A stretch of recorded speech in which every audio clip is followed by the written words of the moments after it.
नमस्कार दोस्तों, मैं विष्णु कुमार रीजनिंग से संबंधित इस तीसरे क्लास की वीडियो में आप लोगों का हार्दिक स्वागत करता हूं। दोस्तों, मैं आप लोगों को अपने इस वीडियो के माध्यम से रीजनिंग से संबंधित कुछ ऐसे प्रश्नों के सॉल्यूशन के बारे में बताने वाला हूं जिन्हें जानना आप लोगों के लिए बहुत ही आवश्यक है।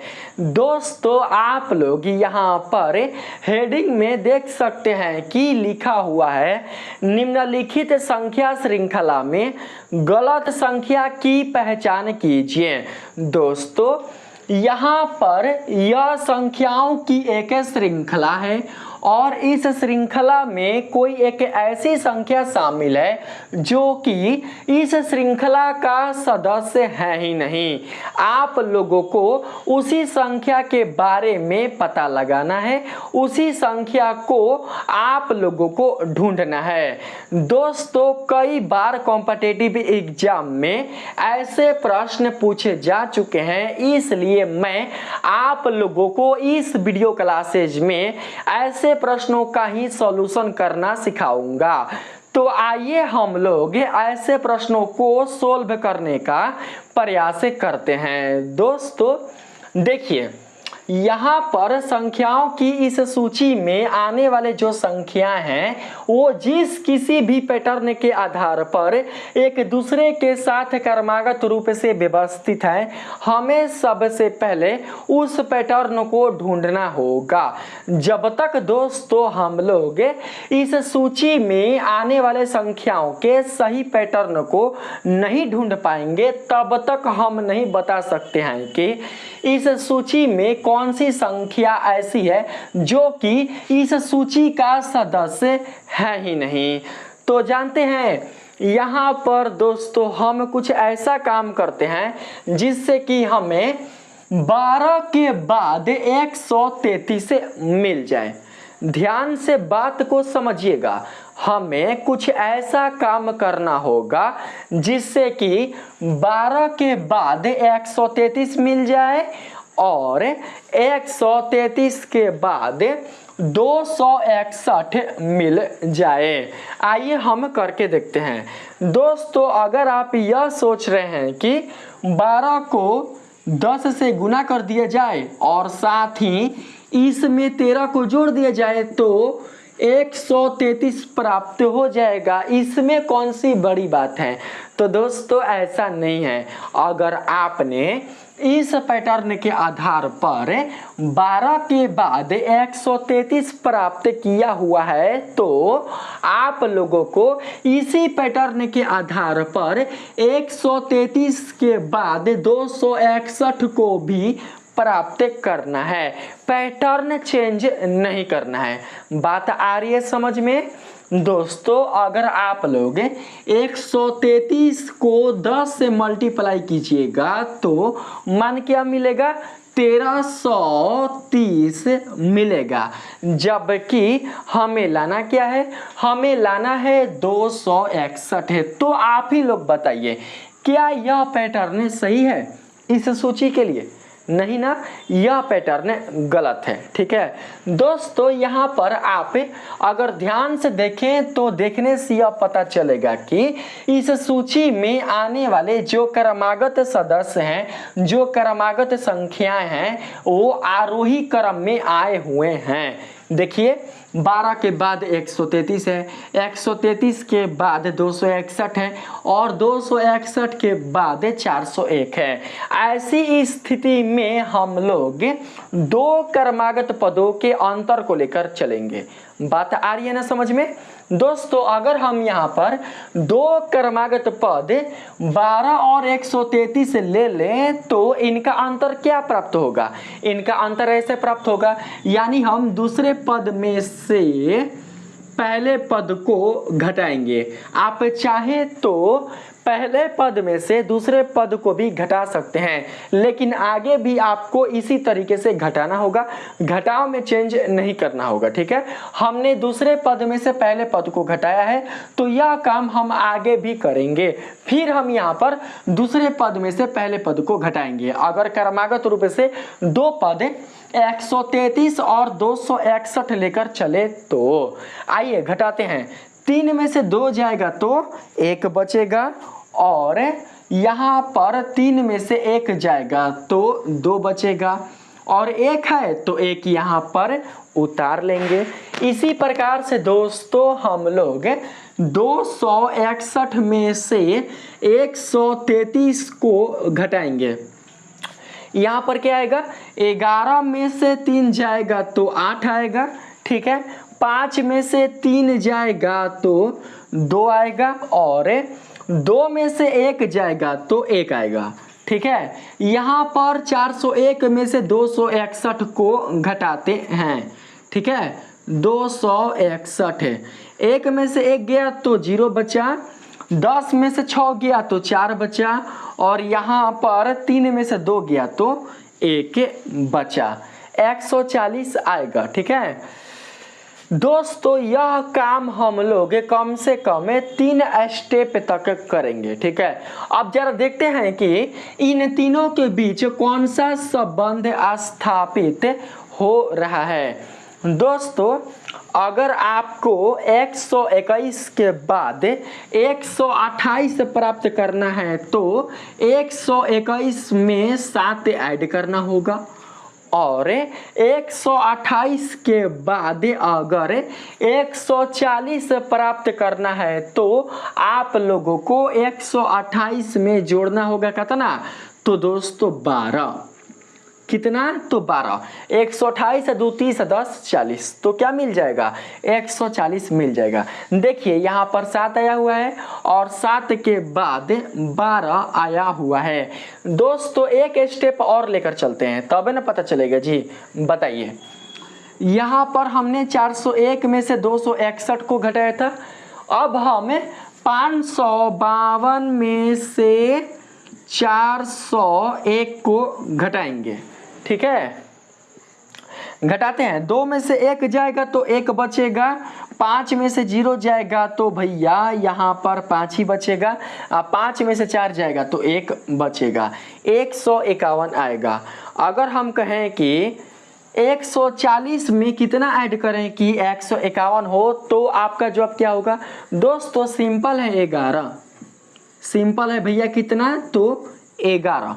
दोस्तों यहाँ पर 7 के बाद 12 आया हुआ है और 12 के बाद 11 आया हुआ है।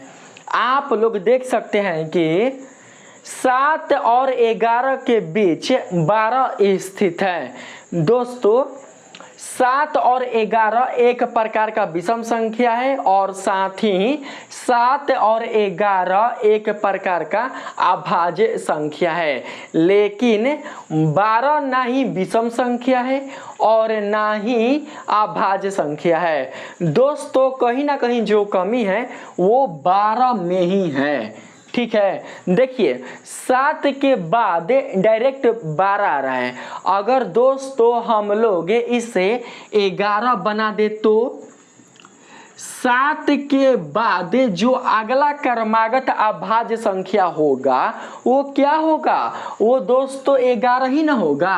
11 के बाद जो अगला क्रमागत अभाज्य संख्या होगा वो क्या होगा, 13 ही ना होगा। बताइए, तो दोस्तों 7 के बाद का जो अगला क्रमागत अभाज्य संख्या है वो हमने यहाँ पर 11 लेकर चला हुआ है, तो यहाँ पर कितना हो जाएगा भैया, तो यहाँ पर 13 हो जाएगा। ठीक है, अब देखते हैं कि यहाँ पर 11 हमें कैसे मिलेगा। ठीक है दोस्तों, देखिए यहाँ पर 11 तभी मिल सकता है जब 401 में से 1 घटेगा। 401 में से 1 घटेगा ना, तब जाकर दोस्तों हमें क्या मिलेगा, यहाँ पर 11 मिलेगा। ठीक है, 401 को कर लेते हैं भैया 400 में से 261 को घटाइएगा ना, तो यहाँ पर आ जाएगा 139 घटा कर देखिए 10 में से 1 जाएगा तो 9, ठीक है। और यहाँ पर 9 है, 9 में से 6 जाएगा तो 3, 3 में से 2 गया तो 1, 139 आ गया। 128 में कितना जोड़े कि 139 हो जाए, जोड़कर देखिए 128 2 130, ठीक है। 130 आ 9 तो 9 आ 2 कितना हो गया दोस्तों, तो 11, 11 जोड़ने पर 139 मिल जाएगा। ठीक है, इसी प्रकार से अगर हम 139 में 13 जोड़ेंगे तो कितना मिलेगा, जोड़ते हैं 9 3 12 के 2 हासिल लगा 1 है, 3 1 4 1 5 और यहाँ पर 1 उतार लेंगे 152। 152 कैसे मिल सकता है, जब 552 में से 400 घटेगा ना तो दोस्तों 152 मिल जाएगा। कमी किस में है, तो दोस्तों कमी 401 में है। इस सूची में आने वाले संख्याओं में जो 401 है ना, यही दोस्तों गलत संख्या है जो इस पैटर्न का बिल्कुल भी पालन नहीं कर रहा है। इसलिए आप लोग इस प्रश्न के लिए सही आंसर 401 को ही चुन लीजिएगा। 401 किस ऑप्शन में आ रहा है, तो दोस्तों 401 आ रहा है ऑप्शन नंबर किस में भैया, तो ई में, ठीक है। ऑप्शन नंबर ई आप लोग सेलेक्ट कर लीजिएगा। अब आइए बात करते हैं अगले नंबर प्रश्न पर। यहाँ पर दूसरे नंबर के प्रश्न में आने वाले संख्याओं के इस सूची में आप लोगों को गलत संख्या की पहचान करनी है। दोस्तों इसके लिए हम लोगों को क्या करना होगा, इसके लिए हम लोगों को इस सूची में आने वाले संख्याओं के सही पैटर्न को ढूंढना होगा, जिसके आधार पर ये सभी संख्याएं एक दूसरे के साथ क्रमागत रूप से व्यवस्थित है। दोस्तों कैसे ढूंढेंगे, आप लोग ध्यान से यहाँ पर समझने का प्रयास कीजिएगा। देखिए यहाँ पर 580 के बाद 527 है और 527 के बाद 468 है, 468 के बाद 407 है और 407 के बाद 342 है। दोस्तों अगर आप इन्हें ध्यान से देखें और देखकर एक चीज नोटिस करें तो नोटिस करने से आप लोगों को यह पता चलेगा कि जो 527 है वो 580 के निकट है और जो 468 है वो 527 के निकट है, जो 407 है वो 468 के निकट अर्थात सन्निकटम है और ठीक इसी प्रकार से जो 269 है वो दोस्तों 342 के निकट है। ऐसी स्थिति में हम लोग दो क्रमागत पदों के अंतर को लेकर चलेंगे। जब भी दोस्तों आप लोगों के सामने ऐसी स्थिति पदों का देखने को मिले तो आप लोग यहाँ पर दो क्रमागत पदों के अंतर वाला पैटर्न ही अपनाइएगा। तो हम लोग यहाँ पर उसी पैटर्न को लेकर चलने का प्रयास करेंगे, ठीक है। देखिए यहाँ पर हम दूसरे पद में से पहले पद को घटाएंगे। याद रखिएगा हमेशा और हमेशा आप लोगों को दो क्रमागत पदों के अंतर के क्रम में दूसरे पद में से पहले पद को ही घटाना है, ठीक है। घटाते हैं 527 माइनस 580 क्या बचेगा, 10 में से 7 जाएगा तो 3 बचेगा, 7 में से 2 जाएगा तो 5 बचेगा। यहाँ पर माइनस लगा देंगे क्योंकि हमने छोटे में से बड़े को घटाया है। ठीक है, इसी प्रकार से 468 में से घटाएंगे 527 को, 17 में से 8 जाएगा तो 9 बचेगा। यहाँ पर हो गया 1, यह इधर हासिल देगा 11 हो जाएगा, 11 में से 6 जाएगा तो 5 हो जाएगा, 4 में से 4 गया तो 0, यहाँ पर माइनस लगा देंगे, ठीक है। इसी प्रकार से दोस्तों हमें 407 में से 468 को घटाएंगे, 8 में से 7 जाएगा तो 1 बचेगा और 6 में से 0 जाएगा तो 6 बचेगा। 4 में से 4 जाएगा तो 0 हो गया, यहाँ पर माइनस लगा देंगे। यह काम हमें कम से कम 3 स्टेप तक करेंगे। दोस्तों अगर आप ध्यान से देखें तो देखने से यह पता चलेगा कि जो 53, 59 और 61 है ये क्रमागत अभाज्य संख्याएं हैं। दोस्तों 53 के बाद का जो अगला क्रमागत अभाज्य संख्या होता है वो 59 होता है। अभी कुछ समय के लिए आप लोग माइनस को भूल जाइए, इसलिए हम यहाँ पर माइनस शब्द का प्रयोग नहीं कर रहे हैं, ठीक है। 53 के बाद का जो अगला क्रमागत अभाज्य संख्या होता है वो 59 होता है, और 59 के बाद का जो अगला क्रमागत अभाज्य संख्या होता है वो दोस्तों 61 होता है। यानी कि अभी तक हम लोगों ने जो भी पद लिए हुए हैं ये सारे के सारे पद सही है, बिल्कुल भी गलत नहीं है। आइए अभी हम आगे चलने का प्रयास करते हैं। आगे दोस्तों क्या करेंगे, 342 में से 407 को घटाएंगे। देख लेते हैं, साफ साफ आ रहा है ना, हाँ साफ साफ भैया आ रहा है। 342 माइनस 407 घटाइए, 7 में से 2 जाएगा तो 5 बचेगा, और 10 में से 4 जाएगा तो क्या बचेगा दोस्तों 6 बचेगा। 3 में से 3 जाएगा तो 0 बचेगा, यहाँ पर माइनस लगा देंगे। दोस्तों आप लोग देख सकते हैं कि माइनस 61 के बाद माइनस 65 आया हुआ है। अगर हम आपसे पूछें कि माइनस 61 के बाद का जो अगला क्रमागत अभाज्य संख्या होगा वो क्या हो सकता है, तो दोस्तों आप लोग बता सकते हैं कि माइनस 61 के बाद का जो अगला अभाज्य संख्या हो सकता है वो माइनस 67 ही हो सकता है। जबकि यहाँ पर आया क्या है, यहाँ पर दोस्तों माइनस 65 आया हुआ है। यानी कि कहीं ना कहीं जो गलती है वो इन्हीं दो पदों में से किसी एक में है। इन दोनों पदों में से किसी एक पद में ही गलती है, हमें उसी पद को सुधारना है, यानी कि उस पद को ढूंढना है। तो दोस्तों बेहद ही आसान है, बहुत ही सरल है। इन दोनों पदों में जो पहला पद है ना उसी को हम लोग ले लेंगे। इन दोनों पदों में जो पहला पद है इसी को दोस्तों हम लोग ले लेंगे। लेकिन हाँ याद रखिएगा कि हमें घटाओ कैसे लेकर चलना है, हमें घटाओ दूसरे पद में से पहले पद को लेकर चलना है, तब जाकर हम यहाँ पर पहले पद को लेकर चलेंगे, अन्यथा नहीं लेकर चलेंगे। ठीक है दोस्तों, जो 342 है ना यही पद इस सूची के लिए गलत पद है। तो अगर हमें माइनस 65 से माइनस 67 बनाना हो तो क्या कर सकते हैं दोस्तों, हम ऐसे कर सकते हैं, बताइए। Minus 65 minus 2 equal to minus 67। यदि हम माइनस 65 में से 2 को घटाएं तो हमें माइनस 67 मिल जाएगा। दोस्तों 2 को घटाने पर न मिला हुआ है माइनस 67, तो आपको 342 में से 2 को ही घटाना है। 342 में से किसको घटाना है, तो 2 को घटाना है। ठीक है, घटाएंगे तो क्या मिलेगा, 340 मिलेगा।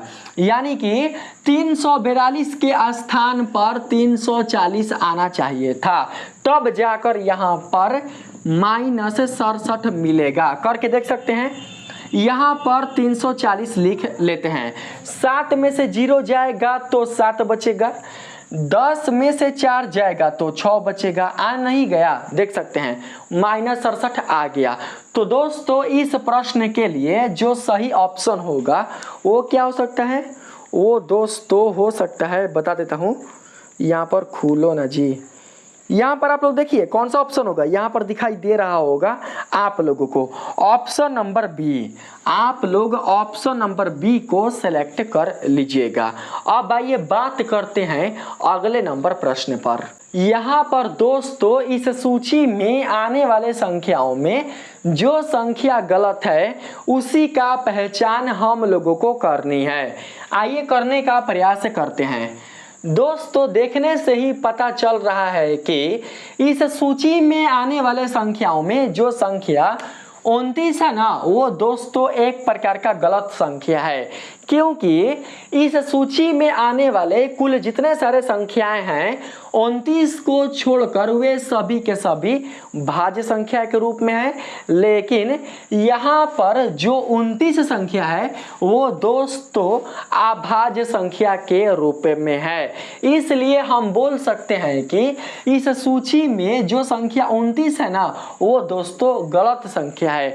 अगर जांच करना चाहते हैं तो आइए सबसे पहले इस सूची में आने वाले संख्याओं के सही पैटर्न को समझने का प्रयास करते हैं। ठीक है, देखिए यहाँ पर 60 के बाद 29 आया हुआ है और 29 के बाद 30 आया हुआ है।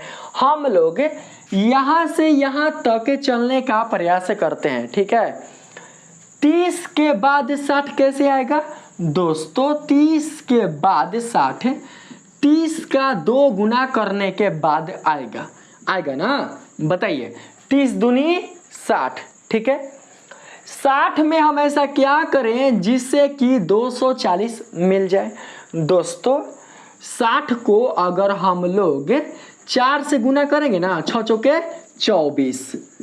60 को अगर हम लोग 4 से गुना करेंगे तो 240 मिल जाएगा। यहाँ पर 240 में ऐसा क्या करें जिससे कि 1920 मिल जाए? दोस्तों 2 के बाद 4 आया हुआ है, हो सकता है कि अगला जो संख्या आएगा वो 6 आएगा। 6 को 1920 से गुना करके देखते हैं कि 240 से गुना करके देखते हैं कि 1920 प्राप्त होता है कि नहीं। ठीक है, करिए।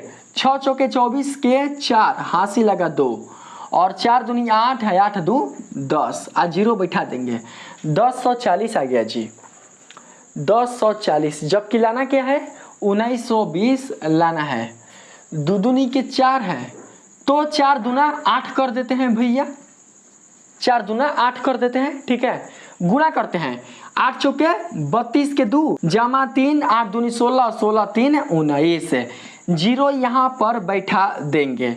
दोस्तों आप लोग देख सकते हैं कि 240 और 8 का गुणनफल 1920 आ चुका है। यानी कि हम कह सकते हैं कि यहाँ पर जो ये संख्याएं हैं वो इसी पैटर्न के आधार पर एक दूसरे के साथ क्रमागत रूप से व्यवस्थित हैं। लेकिन सोचने वाला बात यहाँ पर यह है कि 29 के स्थान पर कौन सी सही संख्या आएगी? देखिए यहाँ पर 2 का 2 गुना 4 है और 4 का 2 गुना 8 है। तो दोस्तों अगर हम उल्टा चले तो 8 का आधा क्या होगा? 4, 4 का आधा क्या होगा? 2, तो 2 का आधा क्या होगा? 1 है ना होगा, बताइए। 2 का आधा 1 होगा। 1 को 30 से गुना करेंगे ना तो कितना आएगा? 30 आएगा। तब है ना 30 लेकर चलेंगे, 30 दूनी 60, बताइए। दोस्तों यहाँ पर जो सही संख्या आएगा वो 30 ही आएगा। इस प्रश्न का जो सही ऑप्शन होगा वो दोस्तों ऑप्शन नंबर ए हो जाएगा। आप लोग समझकर रखिएगा। अब आइए बात करते हैं अगले नंबर प्रश्न पर। अगले नंबर के इस प्रश्न में संख्याओं की इस सूची में आने वाले संख्याओं के सही पैटर्न के आधार पर हमें इस सूची में जो संख्या गलत शामिल है उसी को ढूंढना है। ठीक है दोस्तों, ध्यान से आप लोग समझिएगा। ठीक है, यहाँ पर 343 है। दोस्तों आप सभी जानते हैं कि 343 का जो घनमूल है वो 7 होता है। 343 का घनमूल कितना होता है? तो 7 होता है। हम ऐसे लिख सकते हैं 7 का क्यूब। 343 को 7 के क्यूब के रूप में लिख सकते हैं। ठीक है, यहाँ पर है 64 है। 64 को ऐसे लिख सकते हैं 4 चौके 16, 16 चौके 64, यानी कि 4 के क्यूब के रूप में लिख सकते हैं। दोस्तों यहाँ पर जो आप एक क्रम देख रहे हैं ना 7 और 4 का, वो बिल्कुल भी सही क्रम नहीं है। 7 के पहले या तो 8 को आना चाहिए या फिर 6 को आना चाहिए। बात को ध्यान से समझिएगा। 7 के पहले या तो 8 को आना चाहिए या फिर 6 को आना चाहिए। अगर अभाज्य संख्या के रूप में है ना, तो अभाज्य संख्या के लिए 7 से पहले 5 को आना चाहिए, ना कि 4 को।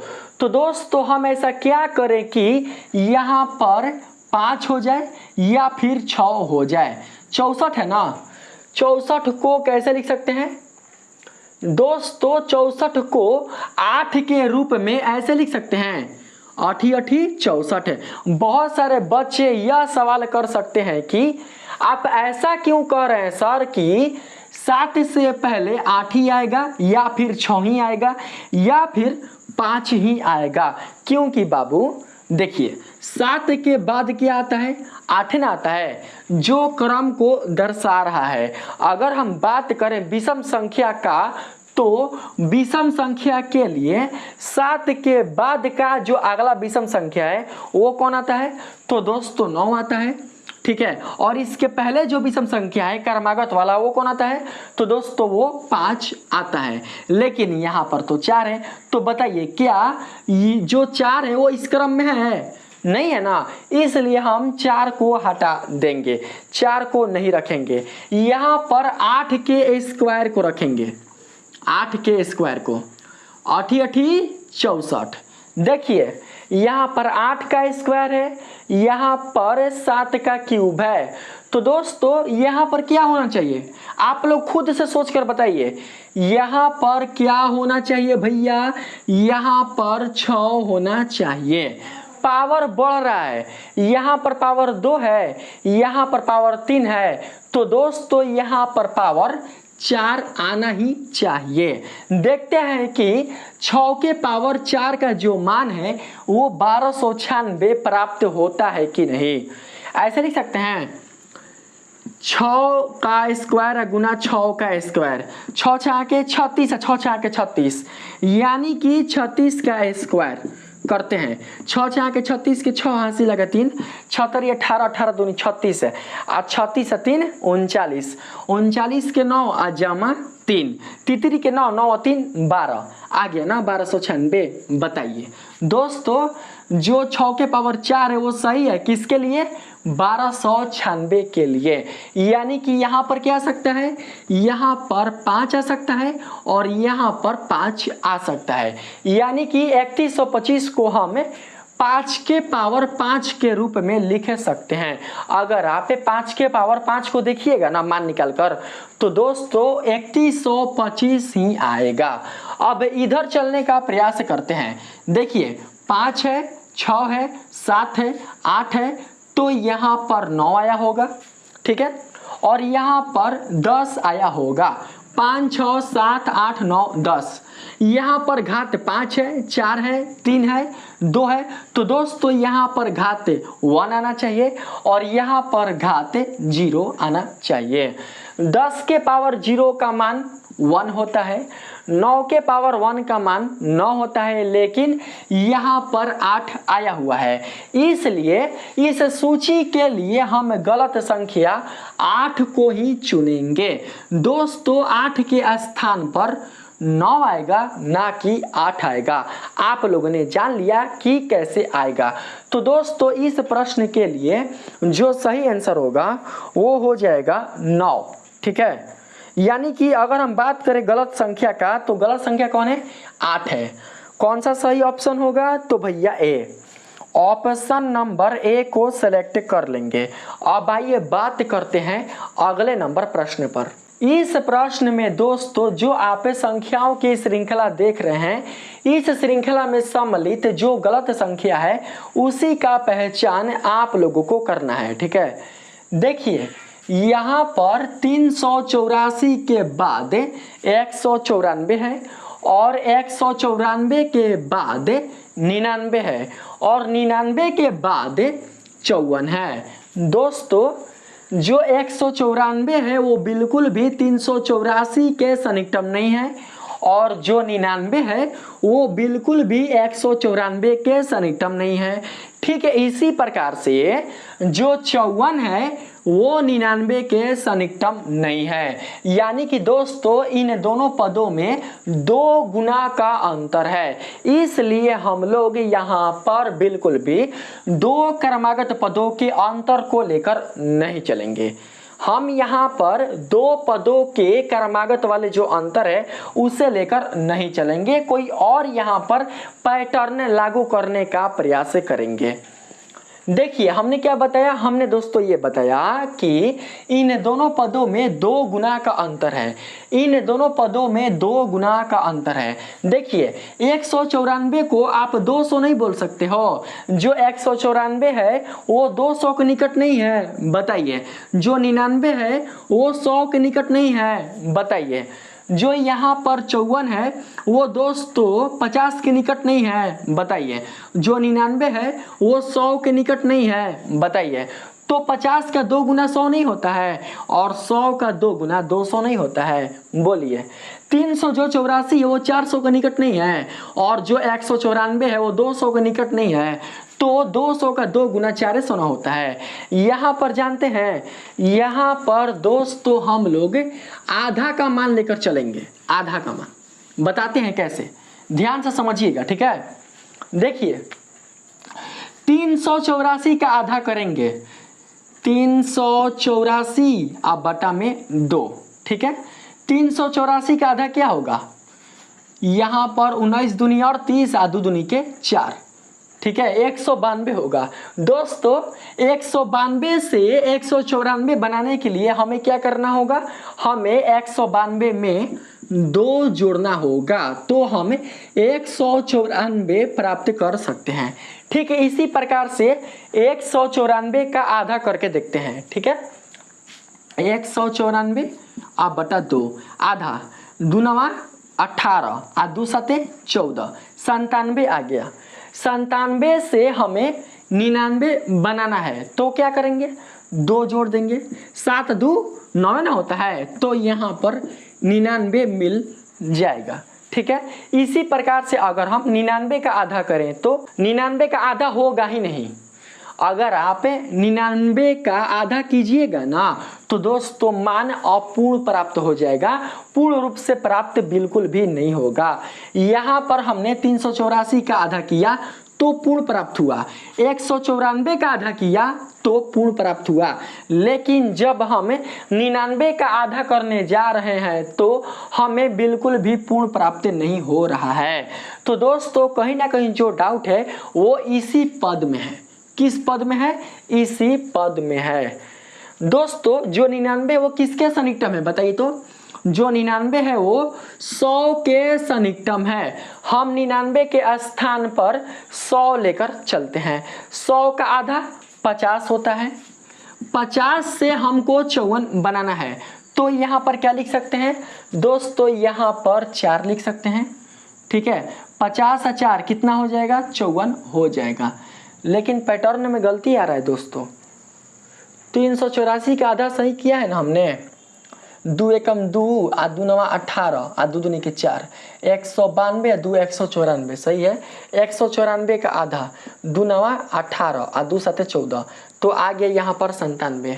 97 से 99 बनाना है, तो यहाँ पर 2 को जोड़ा गया, 97 और 2 हो गया 99। यानी कि दोस्तों 100 यहाँ पर आना चाहिए, यहाँ पर 100 आना चाहिए ना, 100 आना चाहिए, बात को समझिएगा।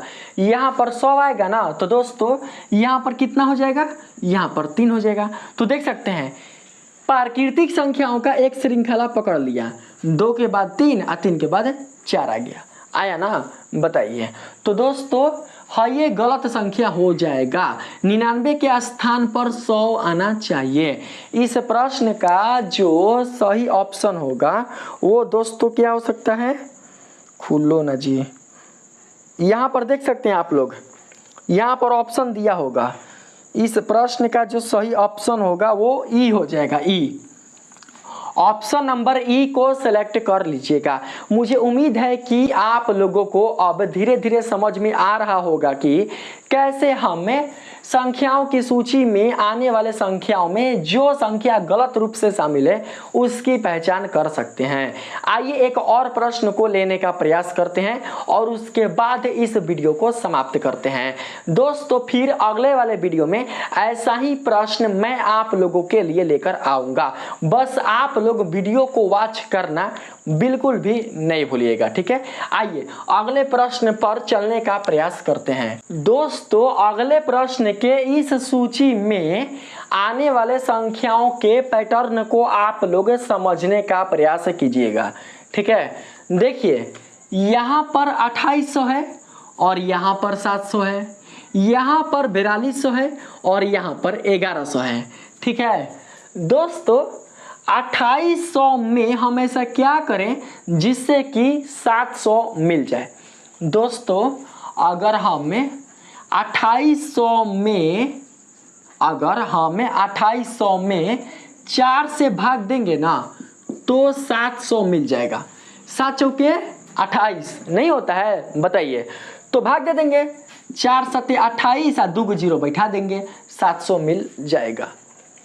ऐसे लिख सकते हैं 2800 भागे 4 इजिकल टू 700। अब हमें 700 से 4200 बनाना है। कैसे बनाएंगे? 7 छके 42 होता है ना जी। तो दोस्तों ऐसे लिख सकते हैं 700 गुना 6 बराबर 7 छके 42 और 2 जीरो बैठा देंगे, 4200 आ गया। फिर देख सकते हैं कि 4200 के बाद जो मान है वो कम है, कितना है? 1100 है। तो दोस्तों हम यहाँ पर भाग का प्रयोग करेंगे, लिखेंगे 4200 और भागा क्या ले सकते हैं? 4 लीजिए ना, 4 भाग दीजिए, भाग देंगे 4 एकम 4 और यहाँ पर लिखेंगे 0, 2 गुना अंक उतरेगा जी, 20 उतरेगा ना। 4 एकम 4 और फिर 0 और 4 5 20 और फिर यहाँ पर 0 उतार देंगे। अगर हम 4 से भाग देंगे तो 1050 आना चाहिए और यहाँ पर कितना आया हुआ है? 1100 आया हुआ है, जो कि दोस्तों गलत है। यहाँ पर आना चाहिए कितना? 1050 पकड़ा गया। इस सूची में जो संख्याएं सम्मिलित है इन सभी संख्याओं में जो 1100 है वो दोस्तों इस पैटर्न का बिल्कुल भी पालन नहीं कर रहा है। इसलिए हम लोग इस प्रश्न के लिए जो गलत संख्या है वो 1100 को ही ले लेंगे, ठीक है। अगर हम 1050 को 6 से गुना करेंगे ना तो 6300 आ जाएगा। करके देखिए तो यहाँ पर 100 छक्का 600 और 6 पचे 30 यानी कि 630। आएगा 0 यहाँ पर बैठा देंगे, 6300 आ गया। तो दोस्तों यह 100% सिद्ध हो गया कि 1100 इस सूची के लिए गलत संख्या है, गलत पद है। तो मुझे उम्मीद है कि इस वीडियो में बताए गए कुल जितने सारे प्रश्नों के सॉल्यूशन है वो आप लोगों को काफ़ी दोस्तों अच्छी तरीके से समझ में आए होंगे। अगर दोस्तों यह वीडियो आप लोगों को अच्छा लगा है, इस वीडियो के माध्यम से आप लोगों ने रीजनिंग से संबंधित ऐसे प्रश्नों का सॉल्यूशन करना सीख चुका है, तो आप लोग मेरे इस वीडियो को लाइक और सब्सक्राइब करना नहीं भूलिएगा। मिलते हैं फिर से एक नए वीडियो के साथ, तब तक के लिए धन्यवाद।